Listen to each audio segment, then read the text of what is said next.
Hello, this is Cuban Writer speaking to you again. In my last video I discussed my thoughts on Gamergate, and along the way I mentioned that I was a Christian. And I wanted to take the opportunity to explain what that means to me. When I was very young, the first story I remember hearing about the Bible was a story about a man who was told by God to kill his own son in a sacrifice.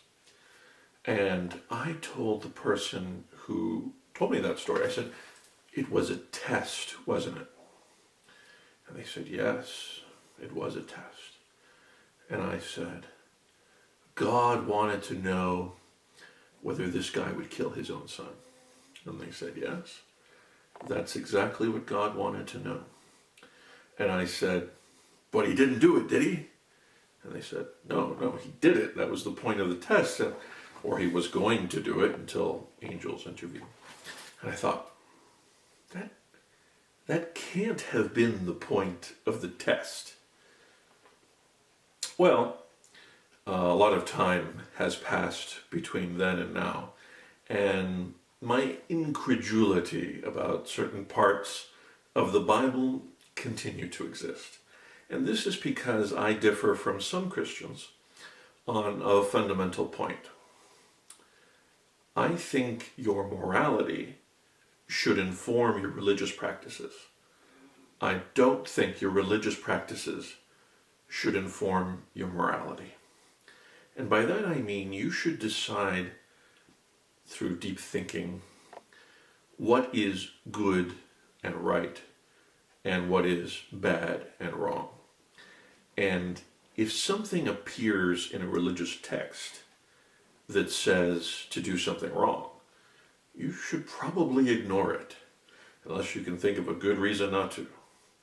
And there is a lot of bad stuff in the Bible. Now, probably the main reason I'm a Christian is because I was raised as a Christian. My parents believed in Christian religions, and this is what I heard growing up. And if I had grown up in India, I might be a Buddhist, or I might believe in the many gods they believe in, or one of the other Eastern practices. Because I grew up where I grew up, with the influences I had growing up, I grew up as a Christian. But it's a little deeper than that. When I was a teenager, I decided to explore multiple religions, and not just Christianity. And I found things to enjoy about multiple religions. But the thing that really touched me was the dog barking.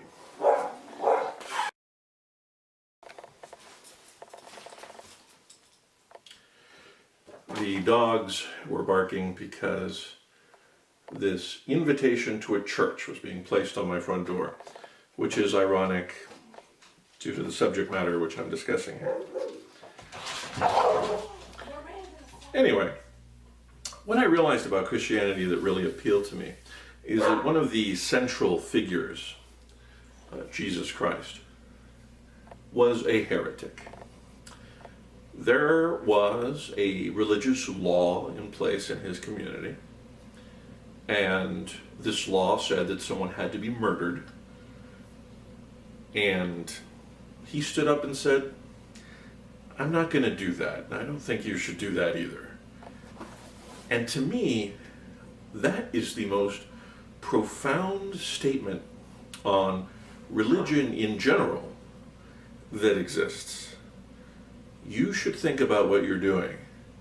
You should think about whether it's right or wrong. And if it's wrong, even if it's the religious law, you shouldn't do it. This is why I believe government should be an entirely secular institution and not mandated by religious philosophies of any kind. It's why I believe people should have rights, even if I would not choose to exercise those rights myself. Because freedom, equality, and justice aren't just for one group of people or another.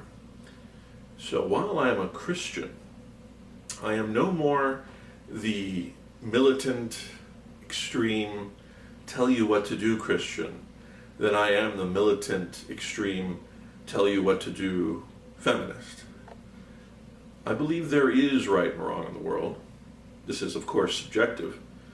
But what I don't believe in, no matter how subjective your thoughts of right and wrong are, is that I get to tell you what you should believe and what you should do for yourself. That's my version of Christianity. Of course, there's philosophies on forgiveness and helping people and treating people well, which is almost universal to all religions.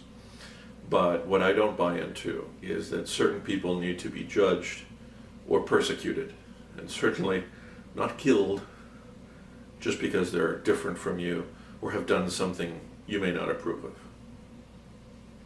That's all I have to say about Christianity. Thanks for listening. It would be a stylish marriage. I had the horse carriage, but you look sweet upon.